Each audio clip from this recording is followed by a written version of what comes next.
the first answer you write is going to be the worst answer you write. To be able to look at yourself terribly fail like that at something that you really want to do, the most important thing is finishing answers within the timeline. When you're writing answer, you're writing from a perspective.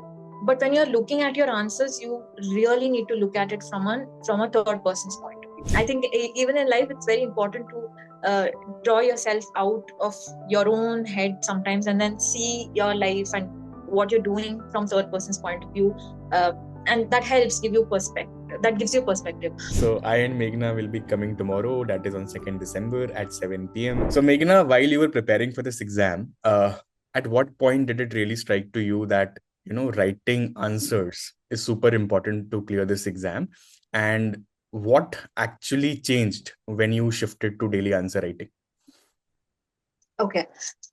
So at what moment it struck me was, I think when I was doing economy class, I think I was doing online class, and then I realized that I was doing a lot of MCQs. But at one point, I realized that that was going to get me into writing mains, and only if you clear mains and interview will you be able to be on the list, and then ranking entirely depends on mains and interview marks. So keeping my writing skills up to the mark was always important. And over the period of time, I think we listen to a lot of toppers talk, and then when they say that you can do all you want in prelims, you can get 200 out of 200, but it won't make any difference if you're not going to be able to write good answers in mains. And the substantial part of your ranking comes through mains exam, right? So um, that was and it happens gradually. It is not like it was an epiphany. I just realized that I have to write the right answers from today. No, it was not like that.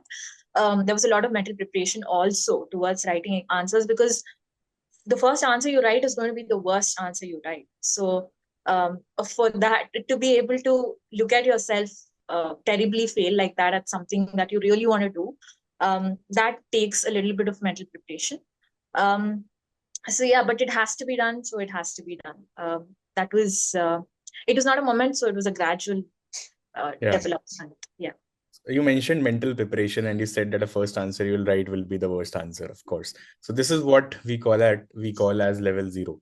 Yeah. So the first answer that you're writing, the first answer that aspirants who are appearing for 2026 will be writing, right now they are at level 0. So you also were at level 0 at some point of time, correct? So after how many days you realize that, okay, now I have upgraded to a level, and how were you identifying that okay, my level is being enhanced, and subsequently I am climbing up my levels, I'm increasing my levels? So Yes. So I think when you're writing answer, you're writing from a perspective. But when you're looking at your answers, you really need to look at it from a third person's point of view. It always, I think even in life, it's very important to draw yourself out of your own head sometimes, and then see your life and what you're doing from third person's point of view, uh, and that helps give you perspective. That gives you perspective. When I was preparing alone. And then I was not doing any classes also. So I was at home, online classes and all of that. So I had to be dependent on myself. When I realized that I was leveling up and all of that was when I looked at toppers copies. I gradually started looking at in fact, I used to pick up topper copies and then see only questions, and then answer it myself, and then compare my answers to their answer. Yeah, that's how I realized that how I was doing. I was able to gauge my answers like that. Also, okay. the model answers that we get when we write current affairs questions and answers, we know that there are model answers also given in many of the institutes. They do that, right? So we can also look at those answers and see if we're missing anything very important. So yeah. If there's some differences that you have to point out from level 0 to level 1, Mhm. what would be those key elements in a level 1 answer that you will not find in level 0 answer? Right, right, absolutely. So when you're doing level 0, you don't have any introduction, or your introduction is itself running half page, or no conclusion. It can be very raw, full paragraphs. I used to write in a lot of I like writing in paragraphs. I appreciate it also, but then gradually I understood from a lot of toppers talk that it is points that make a lot of sense, and points also um, tell the examiner that this person has a lot of things to say for a certain answer. When you're breaking your answers down, instead of writing it in paragraphs and making it all clumsy, it's and also paragraphs can just run into lines and lines, and it can never end. And I am someone who does that a lot. Uh, so level 0 was absolute full paragraphs, no introduction, all of that. Slowly, you make a structure for your answer, and then start giving points, and slowly diagrams come into picture, right? And then also underlining, highlighting comes into picture, and then proper conclusion, proper introduction, and the most important thing is finishing answers within the timeline. That I think for me happened only towards the end. Right. So this Yeah. is how you upgraded your levels. Of course, we'll talk more about this in a detailed manner tomorrow in the webinar. Okay. So there's a very famous tagline, right? An apple a day keeps the doctor away. So Yeah. your tagline has to be writing 5 answers a day, probably keeping the fear of mains away, right? Yeah. You wrote 5 answers a day, which is great. I don't know a lot of people can pull this off, writing Yeah. 5 answers a day. Because as we mentor, we find students struggling to even write 1 answer a day, Yeah. right? And of course, being consistent with writing 5 answers a day, probably for an year, that is where that could be your tagline, of course, as I said. So somebody who cannot write 5 answers a day, as you used to write, even if he or she writes an answer a day, is it sufficient, especially if somebody is facing with consistency issues? And how Mhm. did you remain consistent while writing 5 answers every day for an year? Consistency, of course, it's very, very important.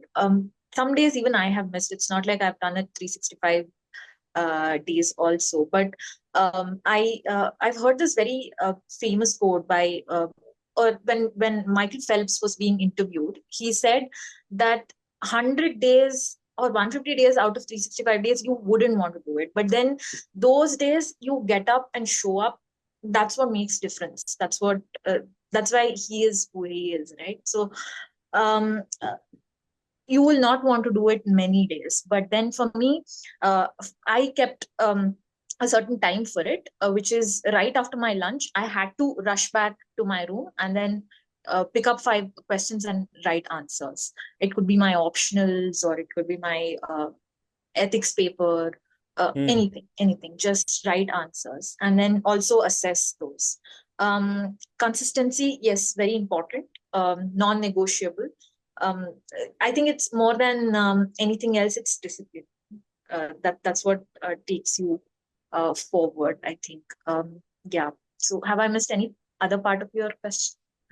Not really. How did you maintain the consistencies? If you can tell more about that. When you were feeling low, how did you Yeah. used to bounce back? By reading quotes only, or like Okay. this with Yeah. some interesting motivation? So, uh, the thing is, when I used to drop that habit for like 2 days or something and then get back to it, I would realize that 2 days, 3 days, if I give break for it, I realized that my level was going down in terms of quality of answers.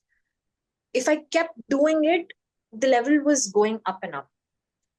That is what I think was a motivating factor for me. It's like if I break it today, then tomorrow I'm going to have to write a bad answer and then start with that. Um, of course, it's not like you're going to lose it all. Uh, Practice does help even if you take 1 2 days break. Um, but yeah, picking it up again is difficult. Instead of that, do it every day.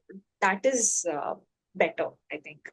If And you five can't do answers. 5 answers, and if that can get intimidating, uh, so 1 2 answers, if you're feeling really low and don't want to do it, just write something two answers and then get away with it for a day. Yeah, right. And also the fact that you did not get intimidated by topper copies or, ranker copies that is available online. Because a lot of students were starting to write answers, they compare their answers with these rankers and they're like, oh, that is perfection. I am at beginner. How will I write? Right. Yeah. So how did you actually make effective use of these topper copies and not really get intimidated by them? I think one best use that I made of it was the diagrams that they used to use. So the way they write answers or the examples that some of them give. I've picked up a lot of these examples and diagrams from those copies. First thing. Second thing, and I used to think sometime a few years back that person also would be an aspirant. So if that person has done it, maybe even I can do it. And if I aspire to get to that list, I should be able to do it. I used to take it more on my ego than anything else. I would just compare my answers with that sense, I think, to be very candid with you there. Yeah. Right. Awesome. So I and Meghna will be coming tomorrow, that is on 2nd December at 7 p.m. and we'll be talking on these lines only, answer writing for 2026 aspirants and how to really upgrade your level from 0 to maybe the final level. And, how answer writing is different with respect to current affairs answer writing versus static answers or maybe ethics answers. Meghna will give you those dimensions as well. Right. So we hope to see you, Meghna, tomorrow, and we hope to have a wonderful session. By the way, Meghna is a chartered accountant and she was also working before she decided to quit her job and start preparing for this exam full time. And she finally is IRMS this year. So thank you, Meghna. I hope to see you tomorrow for a very engaging session. Thank you so much, sir. Thank you.